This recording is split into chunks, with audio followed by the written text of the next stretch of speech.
Bem, boa noite a todos. É uma satisfação, né, de termos mais uma reunião das UTIs integradas, hoje com a presença do Dr. Cristiano Frank, que é um amigo de longa data.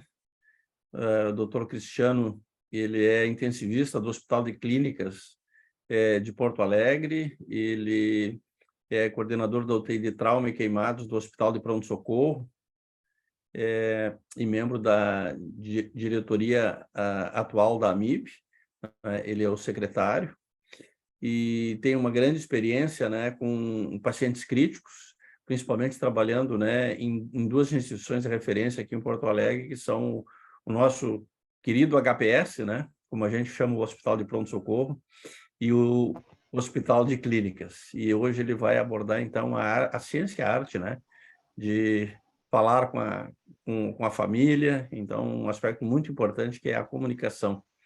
Então, Cristiano, muito obrigado pela presença aí e contigo a palavra. Obrigado, Fernando, Derlon, Ciro, o Rubens também. Obrigado pelo convite para poder estar compartilhando com vocês um pouco desse tema que, para mim, sou extremamente envolvido com ele. E deixa eu botar aqui a apresentação.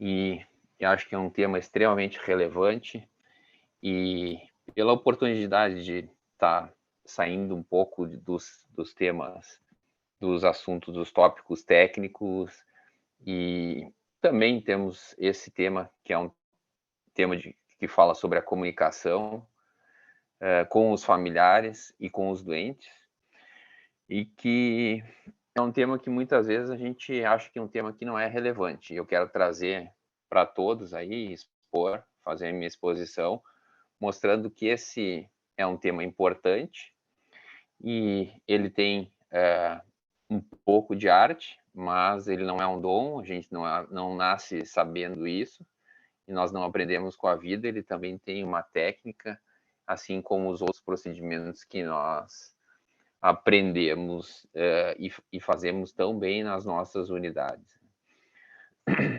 E é bem isso, a gente, nas nossas unidades, nos nossos pais e principalmente nas nossas UTIs, nós tivemos um grande avanço do conhecimento, um avanço tecnológico, e os pacientes estão sobrevivendo cada vez mais, mas também as expectativas da população são maiores. E, em contrapartida, muitas vezes a gente não vê um aumento da satisfação dos familiares ou dos doentes com o atendimento, com o cuidado, com a sua experiência nas nossas UTIs e nos nossos hospitais, nas nossas emergências, ou qualquer ambiente crítico. Então, esse é um tópico extremamente relevante. Nós estamos numa evolução bastante grande, com muito avanço nas possibilidades terapêuticas, mas nós temos que cuidar também do aspecto do cuidado psicológico do doente e da família, e para a gente ter um atendimento adequado, um atendimento integral. Vou botar um vídeo aqui que relata um sentimento de um médico paliativista que teve uma doença e precisou ficar internado. É um médico espanhol, Alberto Chauvel, e ele escreveu um artigo para o jornal, principal jornal da Espanha, que é O País. Então, vou botar a seguir para a gente ver.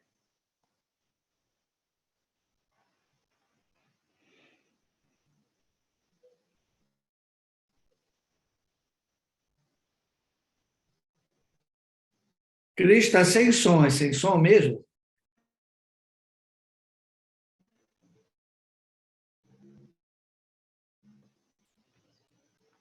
Vocês.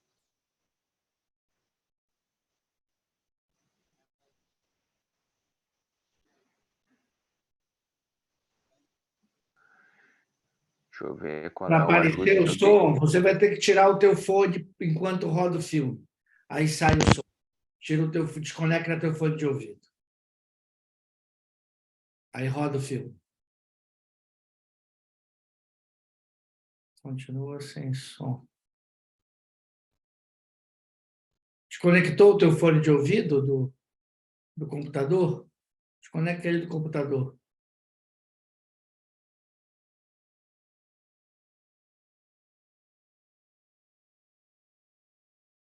Passou a legenda. Tem uma dica aí, Caio?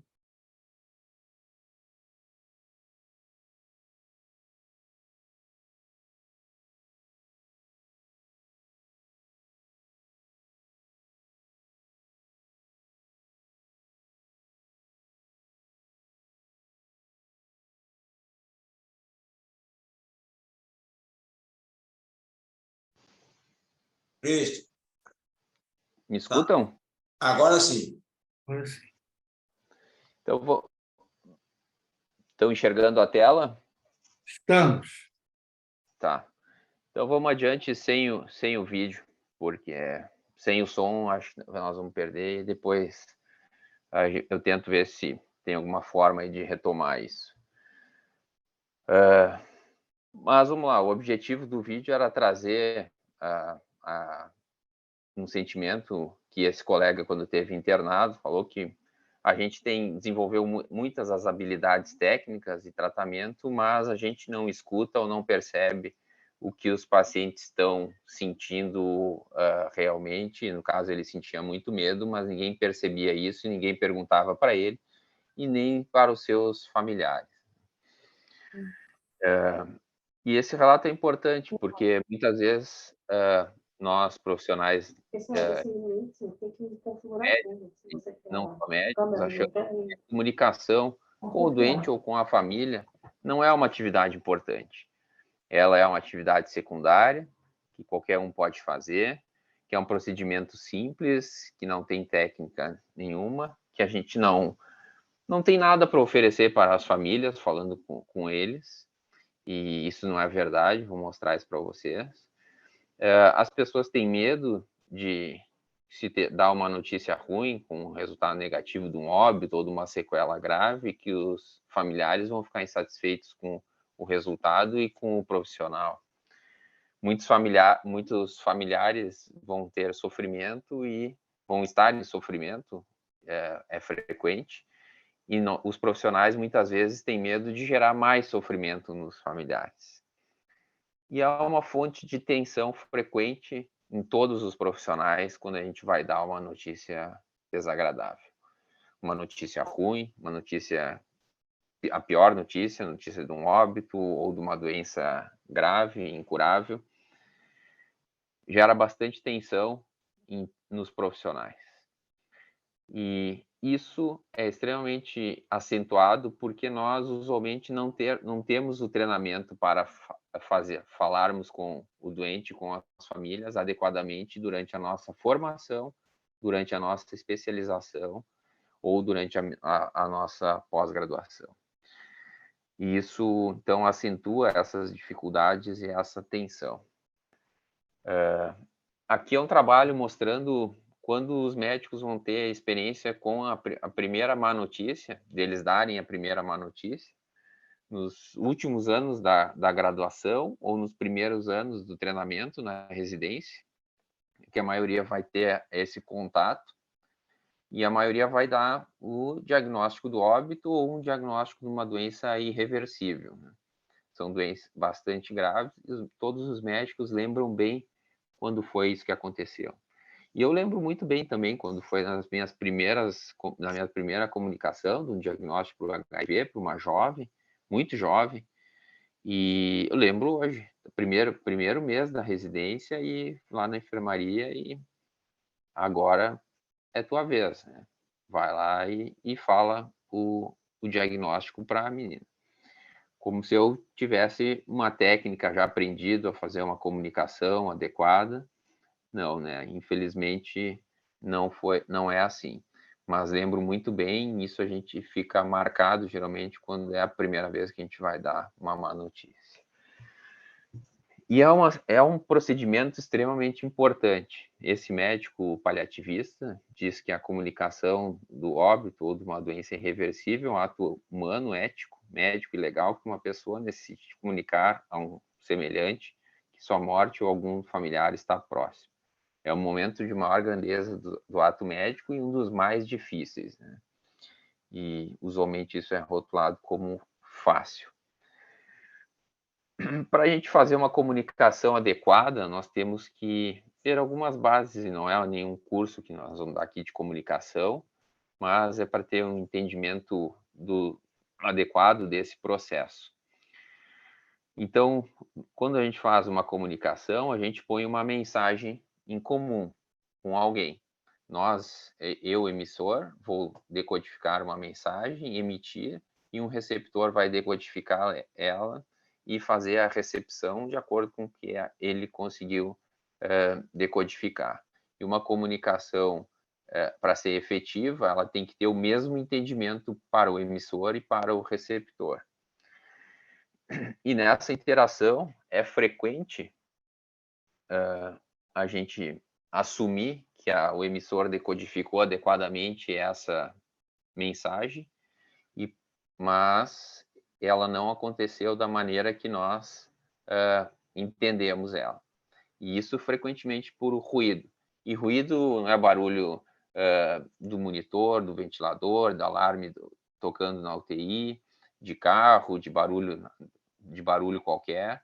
É ruído porque nós temos a nossa formação, julgamentos, atitudes, pré-julgamentos, e isso que vai interferir usualmente na decodificação das nossas mensagens.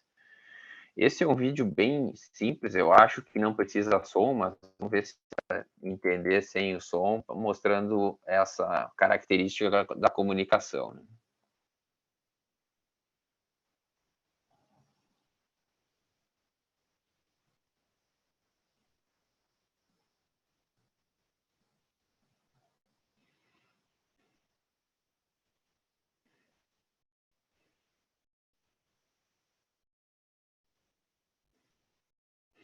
Então, acho que ficou claro no vídeo ali, a moça tentou enviar uma mensagem e o rapaz ali entendeu de um jeito um pouquinho diferente, né? Vocês conseguiram ver o vídeo, né? Ficou, acho que o som, Sim, ele deu não, para sem ver. som não. Ok. E essa é uma causa mais frequente do fracasso da nossa comunicação, é a gente deduzir que a mensagem foi decodificada da maneira que nós gostaríamos pelo receptor. E isso nós temos que certificar que a nossa mensagem ela foi adequadamente transmitida e decodificada por esse receptor. Mas a gente também emite mensagens através de outras atitudes e não só palavras, né? E nós vamos ver a seguir. E na saúde, nós temos alguns estudos mostrando que, e esse é um dos primeiros, que foi o Andy Levinson, que é uma médica canadense, fez registros de consultas médicas, gravações, e estudou várias gravações médicas e viu como era feita a comunicação desses profissionais e quais eram os resultados. E a conclusão dessa pesquisadora foi que a comunicação inadequada ou a falta de uma comunicação pode não ser a principal razão de uma queixa, mas que provoca insatisfação do paciente. E essa insatisfação é a predisposição para um litígio se há suspeita que houve um erro médico. Então, a gente não fazer uma comunicação ou fazer de maneira inadequada, isso predispõe nós, profissionais da saúde, para uma queixa, insatisfação ou um litígio, pode ser judicial ou não, se houve uma suspeita de um erro. E isso a gente vê com frequência. Alguns chegam até a via judicial, alguns a gente vê na notícia todos os dias, outros não, mas isso acontece com muita frequência, uma comunicação inadequada nas nossas instituições. Eu trabalho com comissão de doação e transplante, faço a conversa depois que a família, então depois do óbito, quando a família já passou por todo o hospital, desde a emergência, a UTI, e a gente escuta muitas queixas frequentes relacionadas à comunicação e ao atendimento. E isso, claro, os familiares vão guardando, que a gente diz, vão colocando na sua mochila, e quando a gente vai conversar com eles sobre, depois do óbito, sobre a possibilidade de doação, eles jogam isso em cima da gente. Os médicos que apresentam, essa pesquisadora ainda concluiu que os médicos que apresentam menos queixas relacionadas com o seu atendimento são aqueles que deixam os pacientes falar sem interrupções, informam sobre tratamento, concedem tempo para elaboração de perguntas e, em definitivo, colocam em prática o que ela chama, que se chama de escuta ativa ou escuta atenta. E essa pesquisadora propôs que as instituições devem fornecer programas de formação continuada e específica para ajudar os profissionais de saúde a melhorar suas habilidades de comunicação com os seus doentes.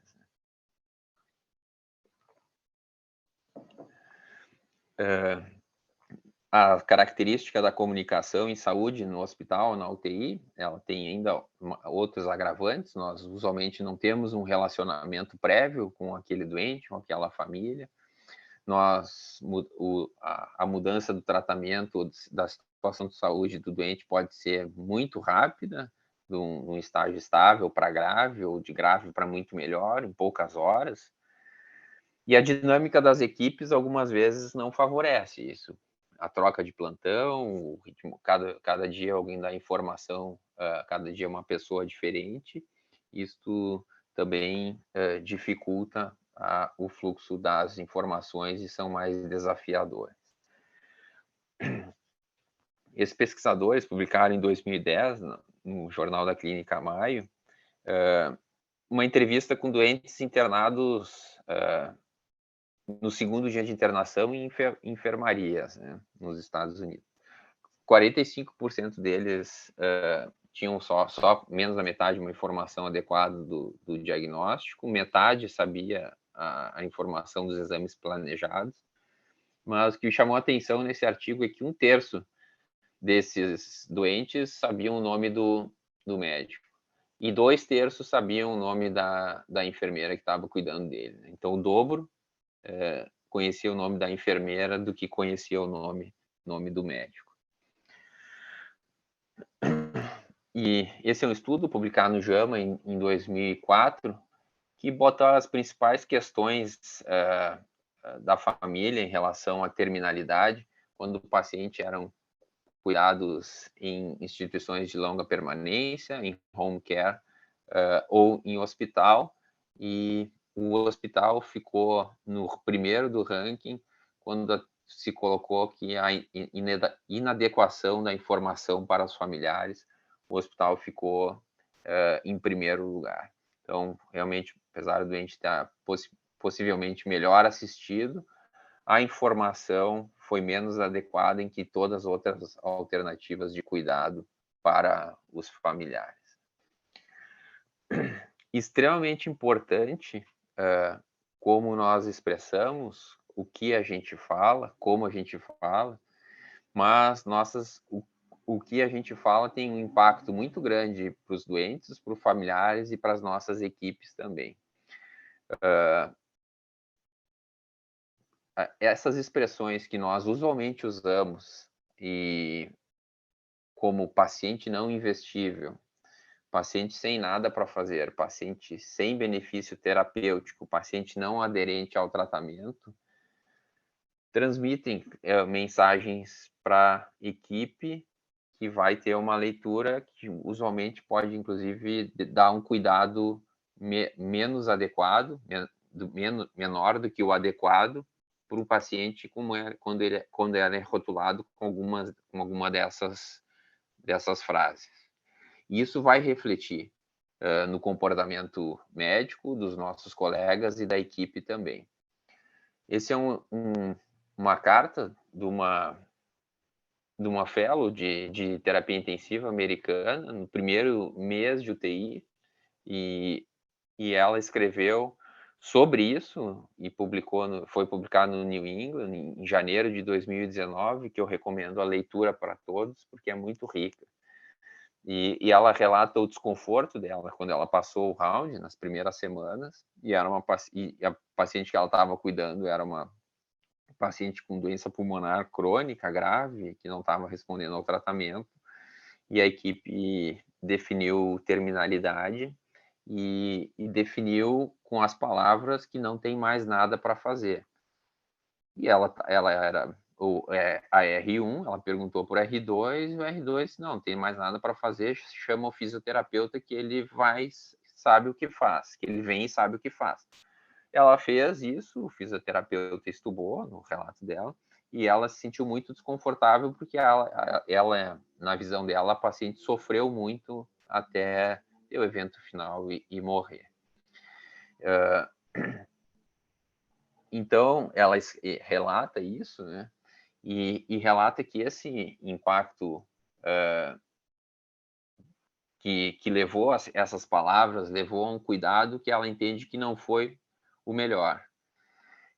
E escreve que a retirada do tratamento ou sem possibilidade de tratamento, que retirada do tratamento especificamente, é um nome excelente para um erro médico, que é dar as costas para o paciente, para suas necessidades e para os familiares. Então, aqui ela sugere que esse termo deve ser abolido do vocabulário médico, e a maioria dos colegas que também estudam profundamente esses casos de terminalidade paliativistas também entendem, tem a maioria esse entendimento.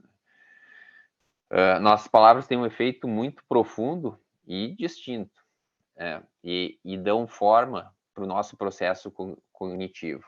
E ela escreve isso, né? Retirada de tratamento, retirada de suporte, ou nada a fazer, não investível, são expressões que levam, então, a um cuidado inapropriado. E isso, então, ela escreve que as nossas palavras nessas situações têm que ser muito melhoradas para a gente ter um melhor cuidado desses pacientes, independente se ele tem possibilidade de reversão ou não. Então, as palavras são extremamente fortes e também é muito forte a nossa comunicação não verbal. A gente se comunica, né? Não verbalmente. E esse é o principal estudo, esse psicólogo americano que fez esse estudo, né? E a gente usualmente se comunica não verbalmente hoje. Quando, por exemplo, se eu estou saindo de casa, pego o elevador, eu entro no elevador, e logo o elevador para e entra o vizinho de baixo, que é um chato enorme. Aí eu pego o meu celular e boto ele na frente do meu rosto, assim, e finjo que estou lendo uma mensagem. Eu estou me comunicando ou não com esse meu vizinho? Eu estou dizendo para ele estou enviando para ele uma mensagem, que eu não quero conversa. E esse pesquisador colocou que que a mensagem verbal, que é o que a gente diz, estratificou em verbal, vocal, que é como se diz, o tom de voz, a pausa, e o visual, e os nossos gestos e posturas, e estratificou isso, e colocou que o que se diz, que é o verbal, ele tem uma influência em 7% da nossa mensagem. Como a gente diz, que é o tom de voz, a pausa e como a gente vai dizer, 38%. E os nossos gestos, posturas, olhares, isto vai representar 55% da mensagem com o nosso interlocutor. E isso é extremamente importante, né? Se eu estou falando com a família e começo a coçar atrás da cabeça, a coçar aqui na orelha, isso vai transmitir uma mensagem de que não estou sendo sincero ou de insegurança, né? Uma expressão facial, quando a família fala alguma coisa, muitas vezes a gente escuta bastante coisa no processo de doação e transplante, muitas vezes, e aí a gente muitas vezes pode se assustar com uma reação da família, quando a gente dá a informação do óbito, arregar os olhos e se joga para trás. Tudo isso vai transmitir mensagens importantes para a família. Se a gente fizer com a cabeça que estiver dizendo sim, sim, e movimentando a cabeça para o lado, o que a família vai entender? Não, contradição.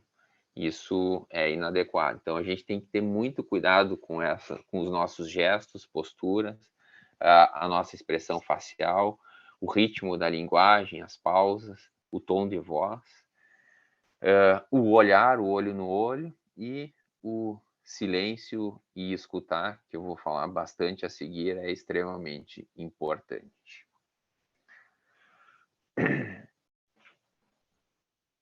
Como que nós aprendemos a fazer uma conversa com uma família?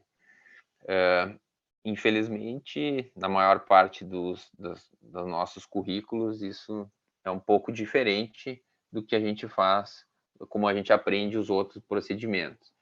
Quando eu aprendi a fazer uma reanimação cardiopulmonar, botar um tubo, um catéter, botar um dreno, fazer uma avaliação hemodinâmica, usar o ultrassom, a gente faz um aprendizado teórico, observa alguém com maior expertise fazer, realiza o procedimento sob supervisão, com um feedback instantâneo e depois com um feedback mais com supervisão se necessário, se tiver alguma necessidade, e faz um debriefing, uma revisão e discussão após o procedimento, né? E nós aprendemos usualmente assim a comunicação, usualmente é um pouco diferente, né? E lembro que isso é bem importante. Chegava na hora de dar a informação do óbito ou das visitas, agora é tudo contigo. Usualmente não temos uma base teórica, uma observação de alguns profissionais com mais experiência, que fazem de uma maneira adequada, e nem um feedback do como está sendo a nossa comunicação. E que o aprendizado vem com o tempo e que isso seria um dom natural, e isso não é a melhor sugestão. A sugestão é que a gente tenha que usar os mesmos caminhos para ter uma comunicação adequada, com uma formação, com acompanhamento e com feedback. Isso é extremamente importante. E na UTI, quando eu estou passando na UTI todos os dias, quando o residente vai dar notícia, a não ser que tenha alguma intercorrência, eu estou do lado dele para ver se o procedimento está adequado e dar esse feedback logo em seguida sobre a comunicação. E não é fácil, isso eu não aprendi de uma hora para outra também. Me lembro muito bem, na minha época da residência, eu queria era botar catéter, Swan-Ganz, fazer medida de Swan-Ganz, ressuscitar choque, entubar, fazer o cuidado, ajustar o ventilador. E na hora da visita, se tivesse alguém para dar informação para minha família, eu dava meu salário da residência para ele dar as notícias, porque era muito difícil, porque a gente não aprendia isso. Esse colega escreveu um editorial, é um colega cirurgião que se dedica hoje ao estudo de comunicação, e ele colocou isso, bem exatamente isso, que quando ele começou a entender a comunicação como um procedimento, o aprendizado ficou muito mais entusiasmante. E ele entendeu que, mesmo no pior cenário, as famílias não estão com raiva de mim, mas sim emocionalmente sobrecarregados e abalados. E prestando muita atenção no sofrimento emocional e explicando a situação com a maior simplicidade possível,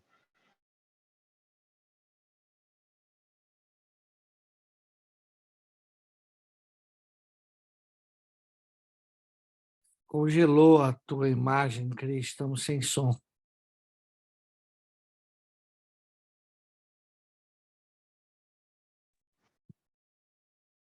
caiu um pouquinho, né? Caiu, agora voltou. Então repete de novo. Deixa eu ver se Compartilha a tela que está sem compartilhar. eu tinha comentado, né? Tá.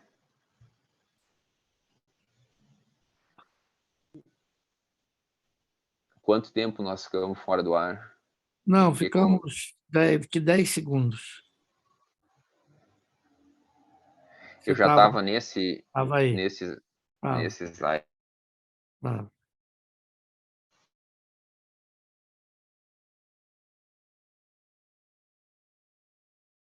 De novo congelou e eu estou sem. Caiu outra vez. É.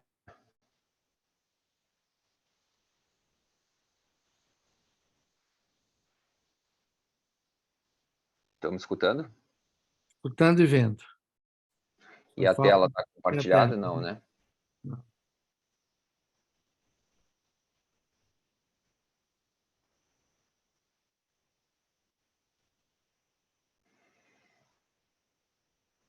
Ok. Vamos lá. Então, repetindo aí, pelo menos para se caiu para todo mundo voltar, então. Esse colega, o Nakagawa, ele, um cirurgião, que tem se dedicado muito ao estudo da comunicação, ele refere bastante sobre que quando ele começou a entender a comunicação como um procedimento, o aprendizado ficou muito mais entusiasmante, que as famílias, ele aprendeu, não estavam com raiva dele, mas sim sobrecarregados e abalados. E ele prestando muita atenção no sofrimento emocional e explicando a situação com maior simplicidade e com termos não técnicos, ele descobriu, para surpresa dele, que eles são extremamente gratos pela comunicação que ele faz, apesar de eu continuar transmitindo as piores mensagens no mundo, as piores notícias.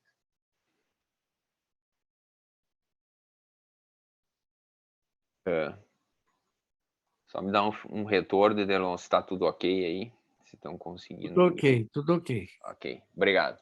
Vamos lá, então, porque eu estou com a tela da apresentação aqui, então vamos lá. Nós não podemos oferecer nada para as famílias que têm um ente querido em processo irreversível ou que morre na UTI. Não, nós podemos. Esse estudo do Lautrec, em 2007, mostrou que uma comunicação estruturada teve resultados no estresse pós-traumático e na ansiedade das famílias. E uma intervenção bastante simples e com não precisa nenhum equipamento sofisticado, caro, né?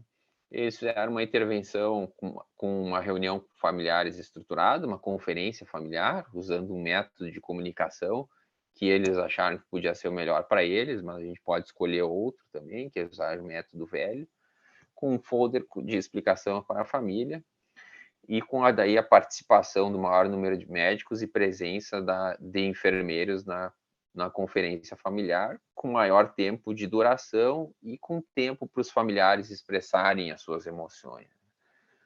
E esse método Valio, ele tem um método mnemônico para a gente lembrar de sempre valorizar e muito o que as famílias dizem, sempre, entender as famílias, as emoções das famílias, escutar atentamente e de maneira empática, e entender o paciente como uma pessoa e estimular que as famílias façam, que os familiares façam perguntas.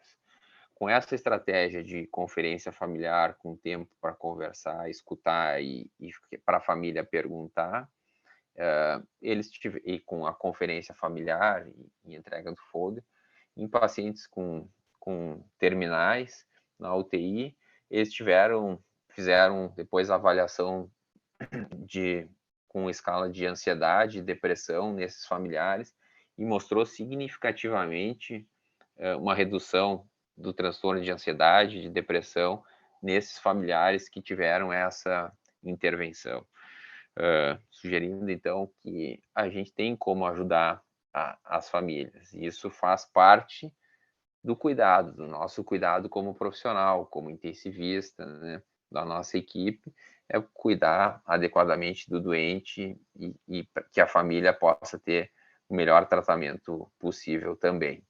E com a nossa comunicação tem parte importante nisso. Nesse estudo, com mais quase 250, 244 pacientes americanos, mostrou com mais 50% de óbito a dificuldade dos médicos de trocar as informações, que uma discussão pequena sobre principalmente quais eram o que o paciente gostaria, quais eram os seus desejos, quais seriam as suas escolhas, né? Sobre tratamentos que prolongam, talvez com uma qualidade de vida um pouco diferente, com sequelas ou não, né? E a troca de informações foi muito difícil, partindo do médico, e a discussão sobre alternativas de tratamento também, muito poucas, com a participação da equipe médica. E sugerindo aí que não é um estudo que tem menos que 5 anos, que mesmo nessa época a conversa com familiares na UTI raramente segue diretriz de decisão compartilhada, que é a sugestão hoje, que ela sempre deve ser uma premissa, e que se recomende intervenções com o médico para facilitar a comunicação com esses familiares. E é esse o nosso objetivo. Nosso objetivo é que a gente consegue ajudar as famílias. Nós vamos ajudar. E nós vamos conversar com as famílias para ajudá-las. E mesmo numa situação bem difícil, e comunicar óbito, e a gente vai falar sobre... eu falo bastante com potenciais doadores de órgãos. E aí, pá, Cristiano, tu vai entrevistar aquele pai, aquela mãe, que a criança de 3 anos faleceu agora, como é que tu tem coragem? Porque eu sei que a gente pode ajudar aquela família, tendo uma boa comunicação. Mesmo para dando a pior notícia, a notícia do óbito, dando a notícia da possibilidade de doação, a gente tem como ajudar e a gente vai, bota essa missão na nossa testa, ou na frente dos nossos olhos, que nós vamos ajudar aquela família. E aí nós vamos fazer uma relação de ajuda, e nós vamos fazer com que aquela pessoa fazer surgir os recursos e capacidades para ela poder seguir o seu caminho, que ela vai identificar a sua própria autoajuda. E isso é uma relação terapêutica que vai identificar soluções para os problemas provocados por essa nova situação. Então, nós não vamos dizer o que a pessoa vai fazer, mas nós vamos fomentar para que ela consiga, com seus recursos, identificar o que ela vai fazer de melhor. São esses 3 pilares principais que a gente tem que ser sempre para fazer a ajuda, né? O respeito incondicional, autenticidade e empatia. Vou falar um pouco desses 3. E isso, o respeito parece, eu vou respeitar, mas nós temos que tirar todos os preconceitos, os julgamentos que nós temos e ir pronto para qualquer reação, valorizar aquela pessoa, tanto doente como familiar, como um ser único, né? E acolher qualquer sentimento. Nesse momento, nós estamos dando a pior notícia para aquela pessoa que faleceu, o seu ente querido, não tem reação certa ou errada. Pode ser riso, choro, grito, se atirar no chão e começar a girar. Tudo isso nós vamos acolher, entender, sem pré-julgamentos, né? E isso é extremamente importante. Ainda vejo vários colegas dizendo: aquela pessoa ali nem chorou quando eu dei a notícia do falecimento do filho dela. Ou eu dei a notícia do falecimento do irmão dele e ele nem deu bola, nem se abalou.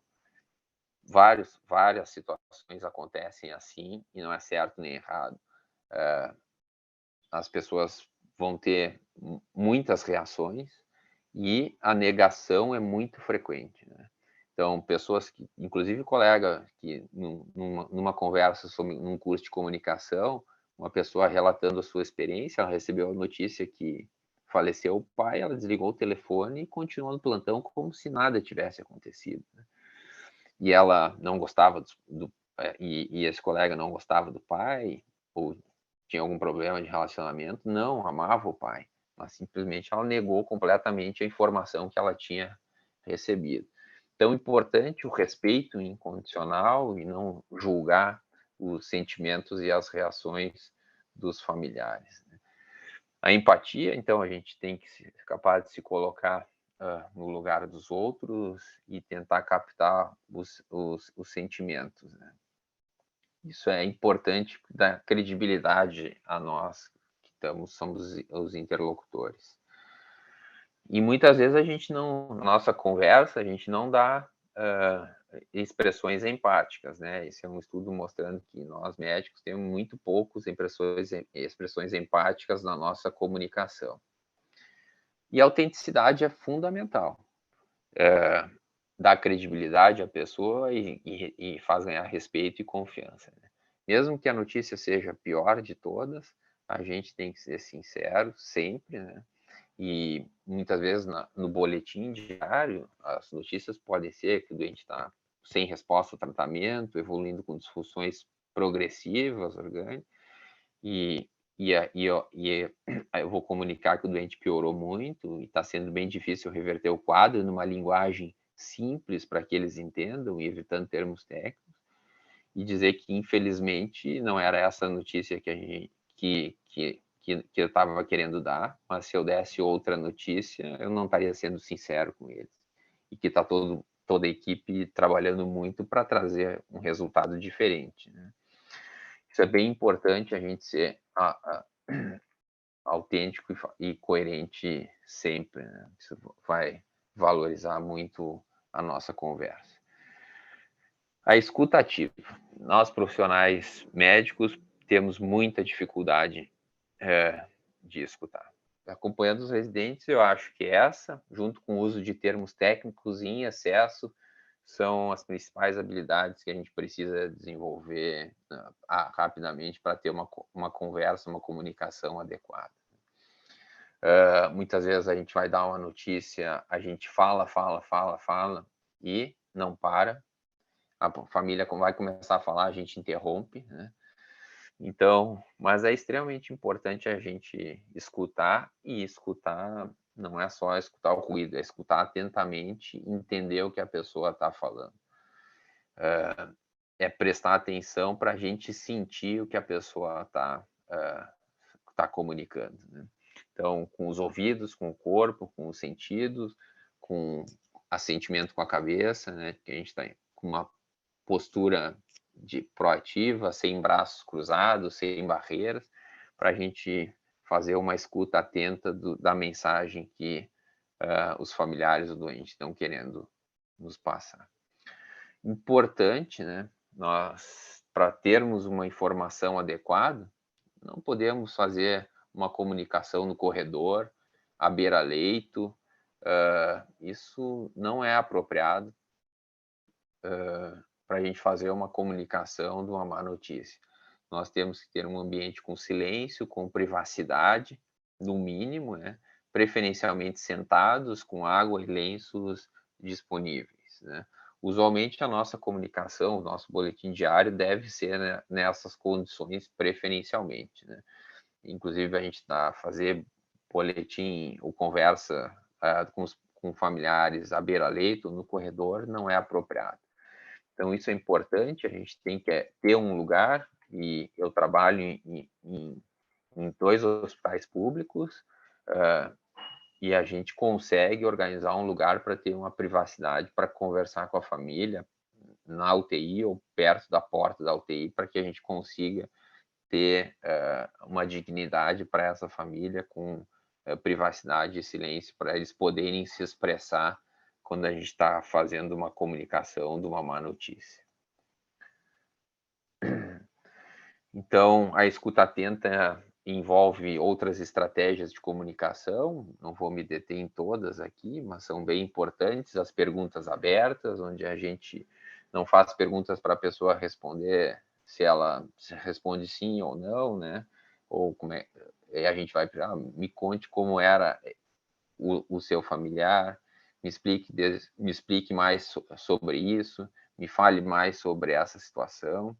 O reflexo das emoções, onde a gente vai, entendo que a senhora não está acreditando, mas infelizmente essa é a notícia que eu tenho para dar. Isso é o reflexo das emoções e é uma estratégia. as paráfrases e a clarificação, a gente vai fazer um resumo das informações, e muito importante o silêncio e ficar ao lado dos familiares, muitas vezes quando tem expressão de choro, e aí a gente começa a falar, aquilo não vai agregar nada, bem pelo contrário, a pessoa não vai ter absorção nenhuma do que a gente está falando, nós temos é que ficar do lado e esperar um pouco. Muitas frases que a gente escuta, a gente acha que pode ajudar, não ajuda. Claro que se a gente dá uma notícia para o familiar e o familiar diz, foi melhor assim, ele estava sofrendo muito, tá? É uma reação esperada. Agora, eu, profissional, eu não posso dizer, foi melhor assim, teria sido pior se ele tivesse sido diferente, foi a vontade de Deus, tu tens que ser forte agora, o tempo a tudo cura. Essas frases não ajudam em nada nesse momento, né? E o que é recomendado, o que vai ajudar sempre é a gente se apresentar e dizer: oi, eu sou o Cristiano, médico da UTI, e vou precisar ter uma conversa com vocês, vamos passar aqui para a sala, né? Chamar o doente e os familiares pelo nome, né? Para usar uma estratégia para a gente memorizar o nome dos familiares e do doente, né? Associando a alguém que a gente conheça que tem o mesmo nome, escutar atentamente sempre, se colocar no lugar deles e respeitar quaisquer reações para fazer uma relação de ajuda adequada. Bem importante, a gente se despede, se colocando à disposição, para a gente ter uma sensação de que a família não está abandonada, se o doente não é uma notícia de óbito, que o doente também não está abandonado. Eu sou o Cristiano, meu turno do plantão é tal, depois eu vou passar o plantão, mas sempre tem um médico, tem a equipe da enfermagem, vocês podem nos chamar a qualquer momento, né? Isso usualmente é importante para a família não ter a sensação de que e elas não entendem como funciona uma UTI, quem é a equipe, então isso é importante a gente dar uma informação que o familiar está sendo cuidado. Muitas vezes a gente sabe isso, os familiares podem saber, mas reforçar isso nunca é demais. Esse é o protocolo Spikes, que é bastante conhecido, uma estratégia de comunicação e principalmente estudado na oncologia, que é um protocolo que vou citar, não vou especificar, porque tem várias outras sugestões aí também, mas é uma estratégia que é bastante divulgada e a gente pode utilizar como uma linha de atuação para fazer a estratégia de comunicação. Esse estudo do Curtis, publicado na Critical Care de 2004, estudou também a satisfação das famílias com as conversas, com as conferências familiares durante a terminalidade, e viu que os médicos ficavam usualmente falando durante a maior parte das conferências familiares e que mesmo assim o entendimento das famílias era pobre e que mais do que 10 minutos de conversa, o que ainda é pouco, aumentava a chance dessa compreensão. E que um tempo mínimo pode ser necessário para tornar essa conferência familiar bem sucedida, mas a proporção do tempo que as famílias falam é mais importante do que a duração em si. Então, a gente escutar e deixar a família se expressar. Esse é um outro estudo publicado em 2019, no Blue Journal, que foi uma ideia de uma UTI, fazendo uma estratégia de comunicação com várias interfaces para melhorar a comunicação com as famílias, estabelecendo uma relação de confiança e promovendo suporte emocional e que elas tenham um adequado entendimento do diagnóstico, prognóstico, opções de tratamento, que a equipe entenda o paciente como uma pessoa e para deliberar sobre decisões difíceis. Então, essa é a gravura, sugerindo vários momentos de comunicação e várias formas, além da comunicação diária com o médico, as conferências familiares depois de 2, 3 dias de internação, a participação do familiar no round multidisciplinar, também para ter acesso a todas as informações, a conferência familiar e a informação diária, com momentos de informações diferentes, né, para cada uma dessas estratégias, e a partir de uma semana, o encaminhamento para o fechamento e uma reunião de finalização. Então, aqui ele descreve cada uma dessas estratégias, com o round, com as informações diárias, com a conferência multidisciplinar, e também com informações por meios eletrônicos à distância para os familiares.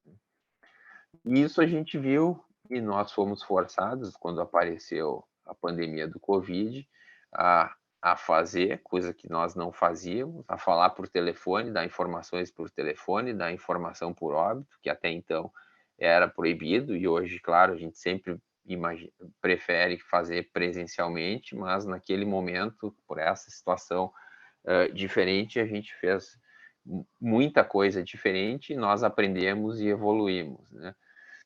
No hospital de clínicas, nós tivemos mais de 150 pacientes na UTI, em ventilação, e nós, desde o começo, tivemos uma estratégia de uma comunicação individualizada por telefone, sempre o mesmo médico, ligava todos os dias, com horários flexíveis para atender a necessidade diferente de cada família, usando técnicas de comunicação. Nos primeiros meses, nós conseguimos fazer com a equipe da UTI, e tinham, além disso, as videochamadas, né? Nós utilizamos uma estratégia sugerida por essa equipe americana, que tem várias estratégias de comunicações difíceis, e para a Covid eles fizeram uma específica que nós traduzimos.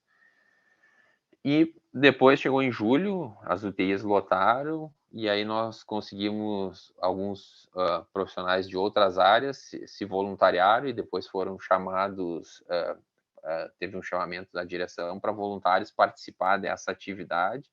Então, foram rapidamente treinados e desenvolveram essa atividade de comunicação, substituindo os profissionais da UTI nessa atividade com as famílias, mas com essa comunicação diária. Nós fizemos um grupo de WhatsApp com todos, tinha troca de informação, a professora Rita da Neonato fez um siglário dos nossos termos que a gente usa na UTI, porque eles acessavam o prontuário de casa, além de mensagens do WhatsApp, para passar as informações para a família, né? Então, nós tivemos uma sobrecarga enorme, mas profissionais de várias especialidades conseguiram nos ajudar a dar uma informação, dar um atendimento minimamente efetivo e um pouco mais humanizado, mesmo que o familiar não conseguisse visitar o seu ente, os seus familiares, não tinha visita autorizada. Nós fazíamos reunião de debriefing pelo menos uma vez por semana com todos, e isso foi extremamente valioso. Várias pessoas expunham as suas dificuldades, algumas com mais dificuldade, outras não, discutia-se casos e se compartilhava decisões, principalmente com os intensivistas mais experientes, com profissionais de comunicação, de linguística, e com o professor da bioética, o Dr. Goldin.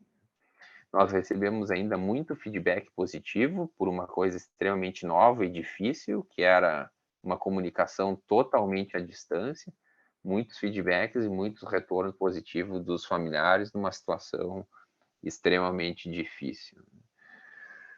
A gente não conseguiu escrever nada sobre isso, mas esse artigo da Vitória Metacha, da Inglaterra, também descreve um grupo de comunicação com outros profissionais, trazendo um score de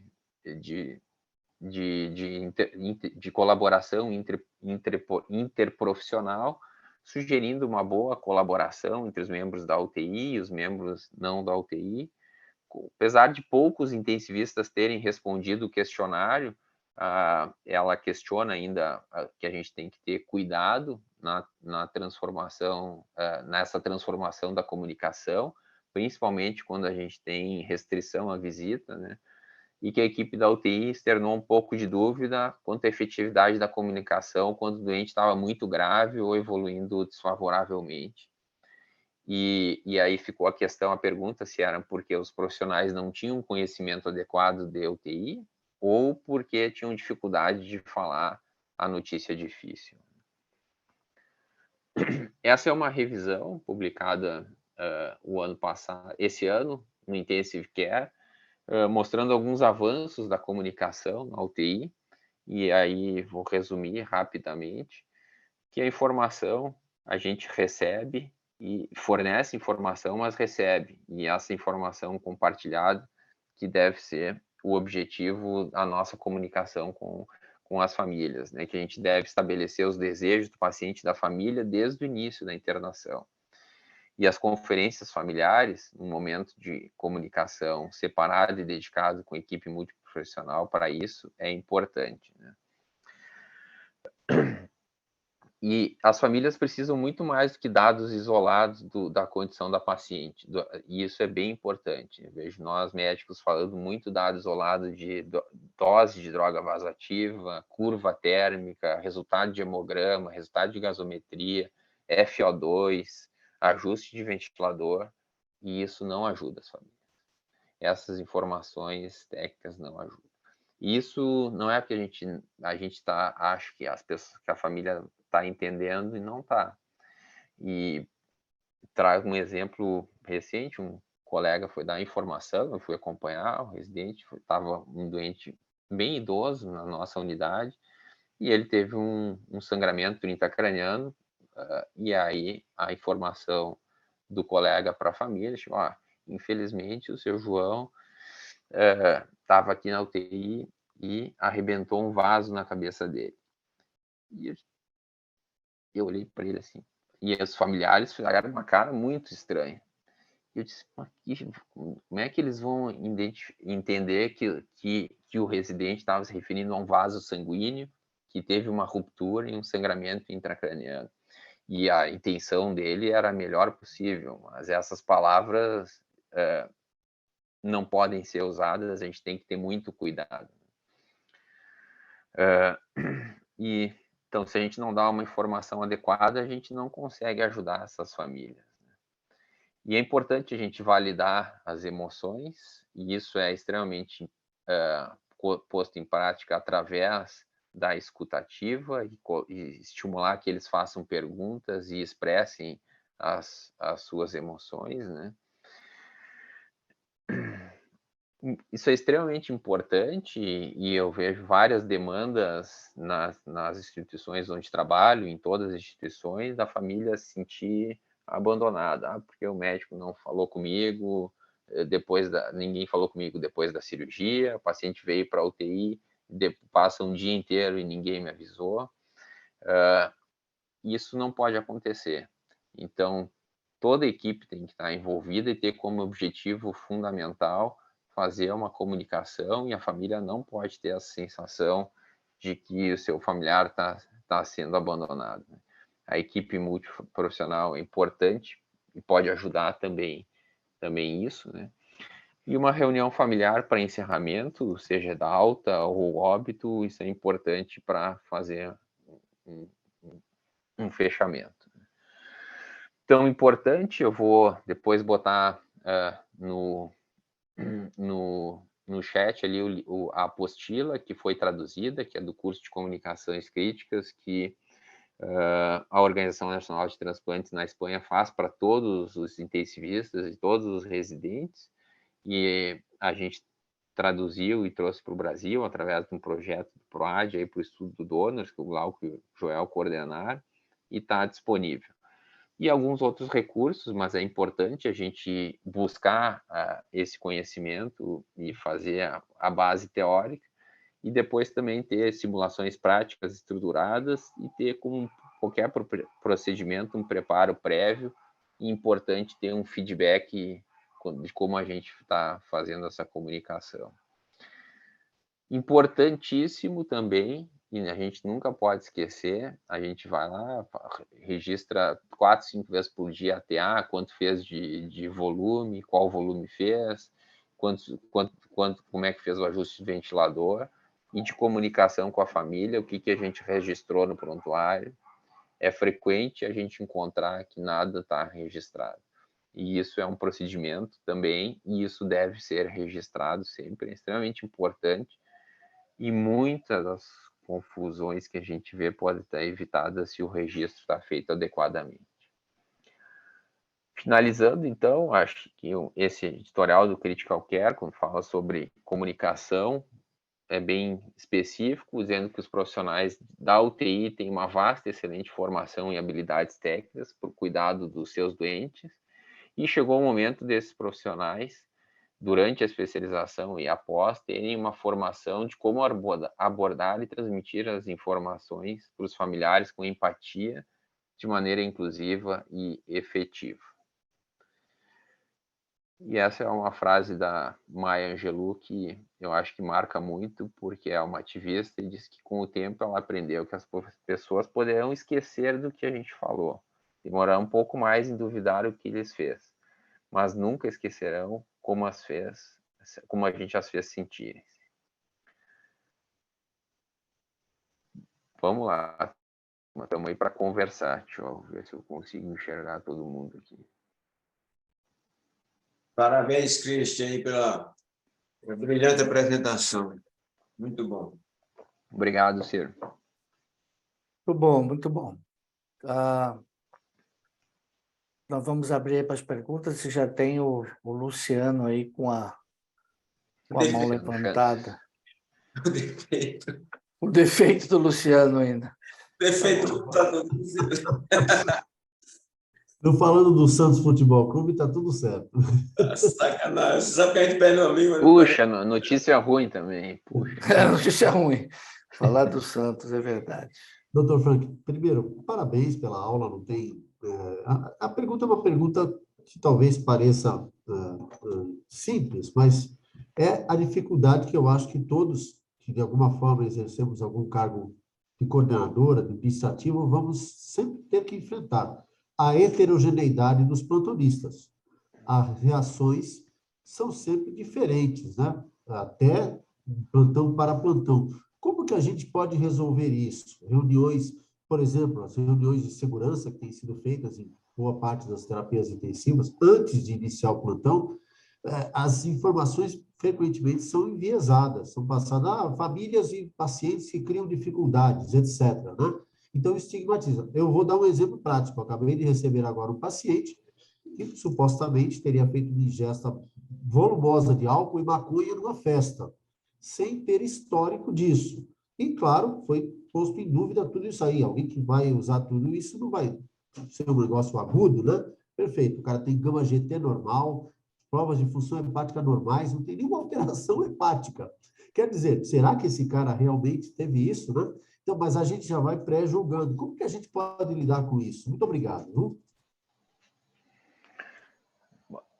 Excelente, Luciano. Esse é um tópico que acontece aqui e em todo mundo.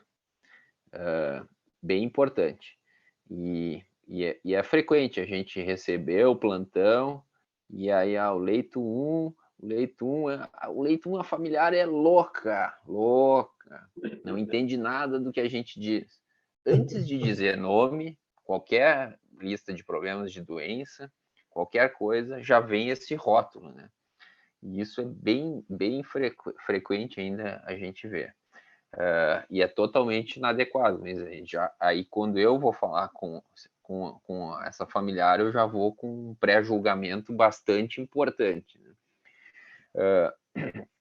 Essa dinâmica da troca de plantões, ela não favorece isso, né? Claro que o ideal a gente sempre ter o mesmo médico conversando com a família. Na época da pandemia, a gente fez isso por telefone, mas foi uma época de exceção, a gente não consegue sustentar isso.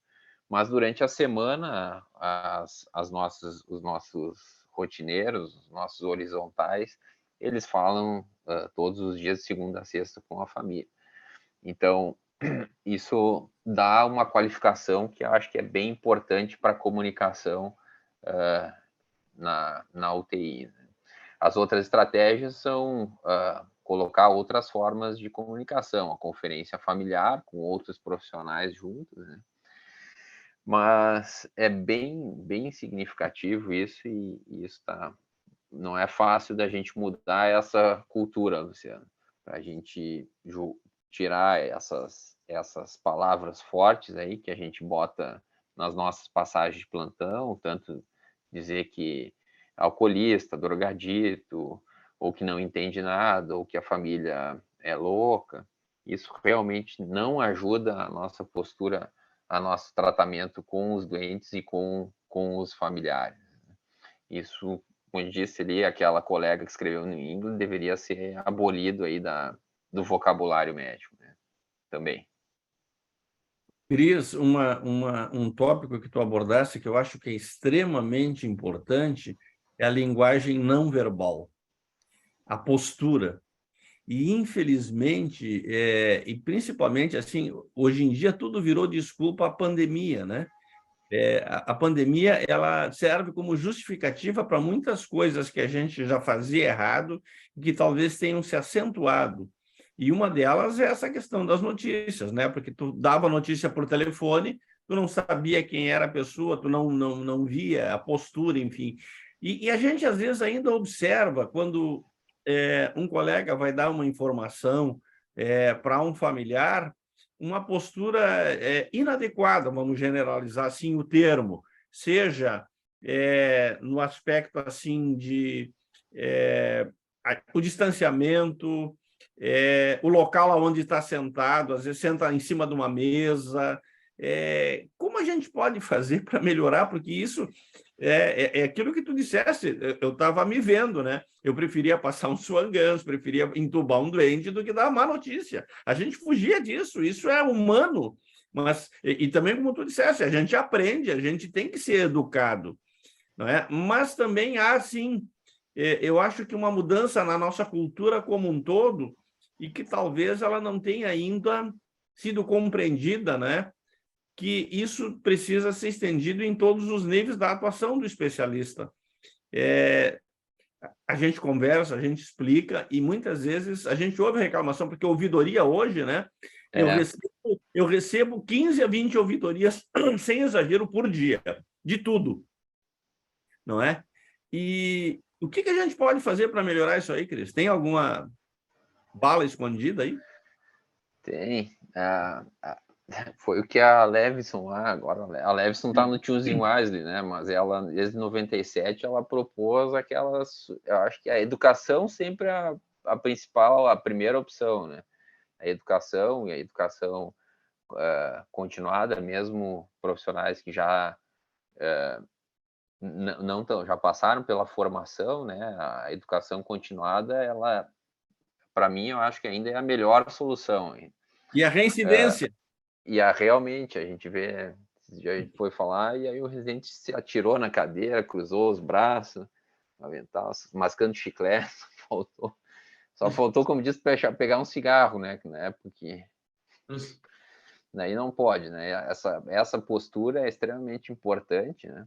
E a gente tem que ter uma postura adequada, a gente fazer escuta atenta, ter o corpo inclinado em direção a quem que a gente está escutando, né? Não cruzar os braços, não cruzar as pernas, não botar as mãos no bolso, né? Deixar as mãos numa posição neutra.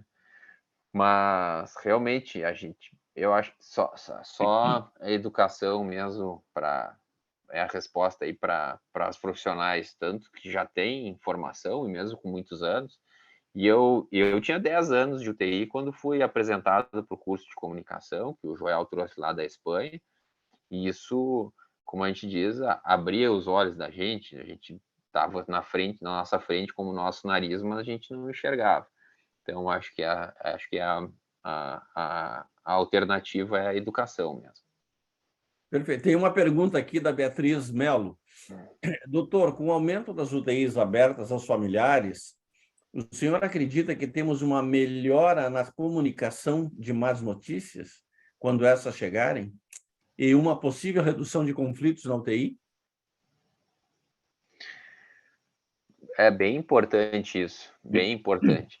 Antes da pandemia, a gente estava num processo de abertura bem significativo, em grande parte das UTIs, nas nossas também, dava uma sobrecarga bastante diferente e grande para os técnicos de enfermagem que estão na beira-leito, né? Esses sentiam bastante, porque a família está ali do lado e ela vai perguntar para o técnico, vai questionar o técnico, algumas vezes questiona um pouco mais assintosamente, mas é porque ela está numa situação ímpar, né? E isso a gente tinha que fazer uma atividade de educação tanto com os técnicos e com os familiares. A pediatria nos ensinou isso, né, bastante. Hoje o entendimento, a presença dos familiares na UTI pediátrica, por força de lei, é mandatório.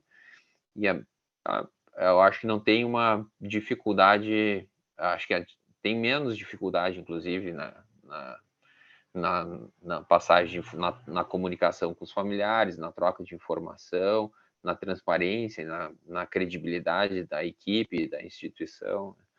Acho que isso, mas aí precisa estar organizado para receber o familiar dentro da UTI, senão pode ter alguns eventos difíceis de resolver. O técnico vai dizer, isso eu não posso falar, é só o médico que pode falar, e aí o familiar já vai ficar com dúvida, pô, mas que segredo é esse que não estão querendo me contar? E por que estão escondendo alguma coisa de mim? E realmente, então, tem que ter um preparo para receber o familiar dentro da UTI. Ô, Cris, parabéns aí pela apresentação. Esse é Obrigado. um tópico Perlon, importante. depois deixa eu perguntar um negócio aí. Ok. Esse é um tópico importante que a gente geralmente negligencia, como você bem chamou a atenção na tua apresentação. Aquele framework publicado no Blue Journal que você destacou aí, ele ressalta aí vários momentos de conferências com a família ou de passos dessa criação, dessa comunicação com a família, que, claro, contribui para criar um link forte com a família e que vai facilitar todo esse processo. Mas, de uma maneira geral, infelizmente, a gente não consegue estabelecer aquilo daquela maneira sistemática, até por conta de várias dificuldades que a gente enfrenta. Se você tivesse que destacar dentro daquele framework ali, o que a gente tinha que entender como indispensável, de que a gente tem que estabelecer como prioritário para essa comunicação com a família, pensando ali em todos aqueles que estão destacados, se você tiver que definir ali, olha, não dá para fugir disso aqui, disso aqui. Eu tenho um viés porque a conferência familiar a gente faz bastante, e round com a presença da família eu nunca fiz, então nunca vi. Então esse seria eu tenho um viés, que eu acho que a conferência com a família, paciente que está há mais de 10 dias ou que tem algum questionamento sobre o tratamento, sobre alguma coisa, a gente faz, e o resultado é bom. Acho que isso dá um aspecto, uma abordagem diferente daquele momento onde o médico tem 10 pacientes para conversar, que é um momento mais difícil de ter dedicado especificamente uma conversa um pouco mais prolongada para a gente escutar a família, com o enfermeiro e de preferência psicólogo junto, assistente social. Acho que a conferência familiar entendo que seria o prioritário. Mas eu tenho Você esse viés acha que eu nunca vi o round com a presença da família, né? Você acha que essa conferência familiar, depois de uma semana de admissão, por exemplo, ela é até mais importante do que você fazer aquela conversa com a família no segundo dia para conversar do plano terapêutico? É lógico que o ideal é você fazer tudo, mas se você tivesse que fazer uma opção, essa Sim, conferência mais prolongada aí numa é, semana de internação, você acha que é mais importante? me parece. Acho que sim. Ok. Cristiano, Sérgio Luz, Como é que tá, Sérgio? tranquilo? Cristiano, você falou Bem, uma coisa que eu particularmente acho extremamente importante, que é evitar sem falar números para a família. Número de hemoglobina, número de exame. Eu tenho, com todo, enfrentado esse tipo de problema, que a família chega perguntando dos números. E o exame tal? Como vocês enfrentam isso? é bem importante. E, e não é fácil, mas eu acho que a resposta para mim seria a mesma que eu falei com a pergunta do Fernando, né? É educação. E, e eu tinha um colega que levava o fluxograma de exames e começava a ler todos para a família, né? Todos os resultados de exame. Isso não ajuda a família, né? Mas é uma informação que não ajuda. Isso não é comunicação, né, Cris? Isso não é Não, comunicação. não Precisa é entender comunicação. que comunicação é outra coisa. É. Explicação não é E, relatório, né? é, Exatamente. e, e é isso, a gente vê, e a gente também vejo frequente, quanto está a fração de oxigênio hoje, doutor? Aí, desse dia, há muito tempo atrás, eu fazia plantão um dia, no dia anterior, aí o colega dava uma nota para o doente, e a família perguntava, doutor, qual é a nota hoje? Nota eu nunca Ficava, vi. ficava numa situação um pouco mais difícil. Então, mas essa questão de dar números é bastante frequente e reforço sempre isso com os colegas, que isso é uma informação que não é informação, ela não ajuda a família. Não A é família comunicação. precisa, não é comunicação, é despejar uns números em cima do familiar. E isso muitas vezes traz mais desinformação, mais ansiedade, mais angústia, e pode levar a um entendimento errado. Né? Então, é bem importante isso, Sérgio, porque esse tipo de informação, claro que alguns números a gente pode botar num contexto, mas dizer, hoje está melhor, está 50, ontem estava 80, não, isso não pode ser assim, não ajuda a família em nada mesmo, tem toda a razão. Mas a sugestão é que é a educação dos profissionais mesmo. Esse é a gente faz isso porque a gente imagina que isso está certo, ninguém faz isso com outro objetivo. Né? Cris, tem uma outra situação que o familiar hoje ele tem acesso, pelo menos o responsável, ao prontuário. Alguns, sim, sim. E isso é uma coisa que tem a ver com de alguma maneira com o que o Sérgio colocou. Ele vai lá e Isso. vê, né, o raio-x há 5 dias estava desse jeito, agora ontem já piorou, já aconteceu. E às vezes nessa mudança, né, de quem dá a informação para a família, pô, mas ninguém me disse, ele piorou, então ele voltou para o tubo. Como lidar, né, com essa situação, porque é um direito, né, do responsável de ter acesso ao prontuário, quando ocorrem esses gaps assim que a gente sabe que acontece, né? Como minimizar, digamos, se é que a gente pode chamar de dano, né, na comunicação. Sim. Não, isso bem importante, né? Algumas instituições o prontuário está disponível online, né, para consulta. A gente tem que. Essa é uma realidade nova, né? Que nós vamos ter que ter mais tempo para conversar e entender as necessidades da família, né? E realmente, quando tem a informação segmentada por plantonistas, isso dificulta bastante, né? Que vai ser algumas informações. Muitas vezes a pessoa até pode ter passado essa informação e a família não ter entendido, e a família vai cobrar, aí vai cobrar do próximo dizer que não recebeu a informação, né? Mas aí, então, Eu tenho uma pode impressão de que o grande segredo é se você estabelece um bom link de confiança com a família, o processo fica todo mais facilitado. Se, por outro lado, essa confiança é quebrada logo na largada, o processo fica todo complicado.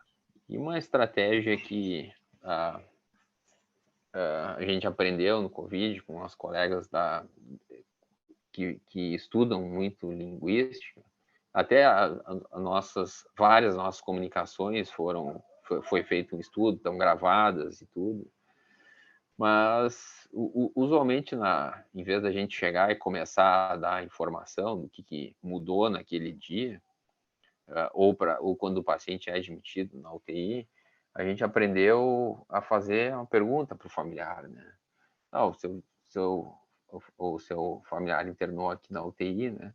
Me conte com as suas palavras o que você já sabe, para eu não repetir todas as informações para o senhor, né? E aí eu espero ele falar.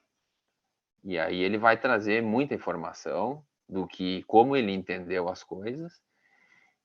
A gente vai também ter muita informação de qual é o letramento dessa pessoa em saúde, em que nível a gente vai falar com ele, nível muito mais técnico, ou menos técnico, ou nada técnico, né? A linguagem que a gente vai utilizar, e para escutar e trazer umas informações antes. Então, acho que isso ajuda muito para a gente ter um entendimento aonde a gente vai começar a conversa, né? Tem Leandro? Que não é incomum. E tem um outro cenário que não é incomum e que me preocupa bastante. É quando em UTIs que tem um médico assistente ou a equipe assistente e eles têm uma visão do paciente e o intensivista tem uma outra visão. E isso é, digamos assim, o substrato, né, para uma situação de conflito. E às vezes o familiar chega e diz, olha, mas o doutor A me disse tal coisa, agora o senhor está me dizendo isso. Isso é bem relevante, eu não acho, a gente vê isso, né?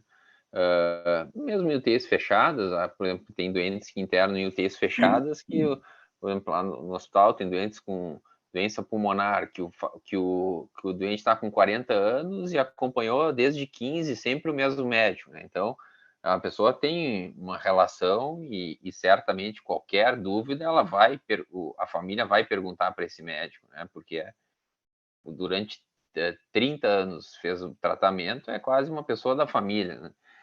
Então, isso algumas vezes a equipe da UTI tem um entendimento e coloca isso para a família sem ter combinado com a equipe assistente, seja cirúrgica ou outra equipe clínica. E aí tem uma informação, a família tem outra informação por outra equipe. Aí eu acho que é a receita do fracasso da comunicação, né? Ou fracasso para ter uma queixa, para ter um desentendimento com a família, porque isso é função nossa, eu acho. Nós, profissionais, que temos que nos entender e chegar num acordo comum para depois passar um parecer para a família, né?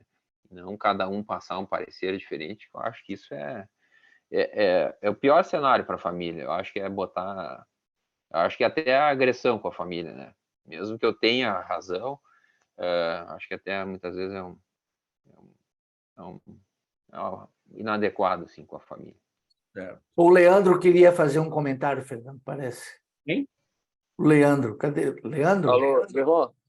Então, o que eu noto, que eu vejo na minha posição de plantonista, a posição que eu fiquei como coordenador há muito tempo, que essa visita, essa conversa com a família, ela tem que ser assumida pelo rotina, entendeu? Não só pelo rotina, que ele tem que individualizar cada família e chamar ajuda da assistência social, muitas vezes do psicólogo, entendeu? Com isso, a confusão com a família fica muito mais fácil a conversa com a família. E como plantonista, muitas vezes eu dou plantão em um hospital no domingo. Aí no domingo eu converso com a família. Para mim é uma dificuldade enorme. Por quê? Porque a família chega, ela começa a me falar uma opção de coisa que o Rotina falou dia de semana. Muitas dessas coisas eu não tenho ciência, não foi passado para mim. Entendeu? Eu fico sem saber o que falar. Entendeu? Então, assim, é uma situação realmente muito complicada quando você é jogado para falar com a família e você não está acompanhando o paciente, você não sabe, não sabe tudo do paciente, entendeu? E em relação a família ficar na UTI, eu acho interessante, mas isso aí tem que ter toda uma estrutura. Eu acho que os familiares têm que passar primeiro pelo psicólogo, tem que ver se o familiar tem condições de ficar na UTI, porque a gente já teve ótimas experiências com familiares que ficam na UTI acompanhando o paciente, como a gente teve experiência catastrófica. Teve situações com a mãe não deixou fazer medicamento no filho de 18 anos e quase entrou em briga com o médico à noite, de madrugada, tivemos que ir lá, entendeu? Então, tipo assim, é uma situação muito complexa, entendeu? E é uma coisa que a gente não estuda, que a gente não tem esse preparo para isso.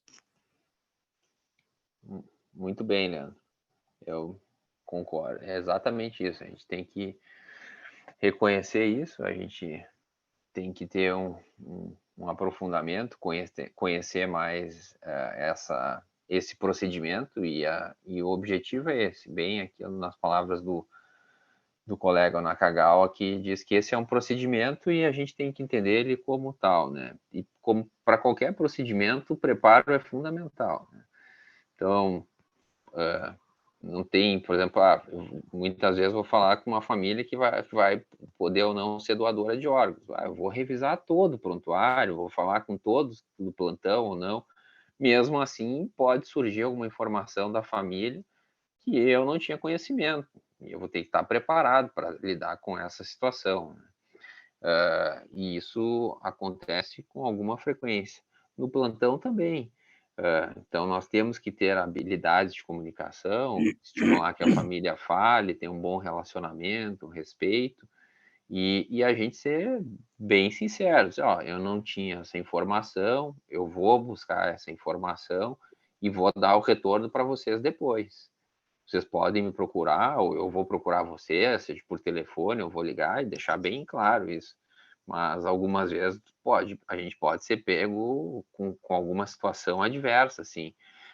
E sempre a recomendação, inclusive, é que a gente fale uma notícia de um óbito na conversa sobre doação de órgãos, que a gente vai fazer, que é uma comunicação difícil também, nessas situações, sempre de preferência não estar sozinho, estar com outro profissional, ou uma enfermeira, um psicólogo, um assistente social, outro colega médico. Porque algumas situações nós vamos enfrentar que vai nos deixar numa ruim, uma situação desagradável. Eu, numa entrevista com uma mãe e um pai que perderam uma criança, era a idade que estava minha filha mais velha na primeira vez, com 6 anos. Quando o pai começou a falar dessa criança, eu comecei a chorar na frente dele. E quem segurou a peteca daí foi a enfermeira que estava da UTI pediátrica, que estava do meu lado junto, ela que conduziu a situação. Porque me peguei numa situação bem adversa e bem ruim, e aí não conseguia ir adiante. E aí a enfermeira tocou a conversa com a família. Mas bem importante essas tuas colocações aí, né? Bom, Cristiano, foi excelente assim a tua apresentação, os temas, os apontamentos feitos pelos colegas, mas já estamos aí com 95 minutos, né? Isso aí está parecendo jogo de futebol com desconto FIFA, né? Então, mais uma vez... Com VAR. Um VAR, né? Muito VAR. Muito obrigado. Eu não sei se o Ciro e o Ederon tem mais algum comentário, alguma colocação no fechamento, mas muito obrigado aí, Cris. Eu que agradeço a oportunidade, isso é uma satisfação aí, realmente. Valeu, Cris, muito bom. Muito obrigado por dividir um pouco da tua longa experiência aí na especialidade conosco. Grande abraço. Tchau. Boa noite aí para todos.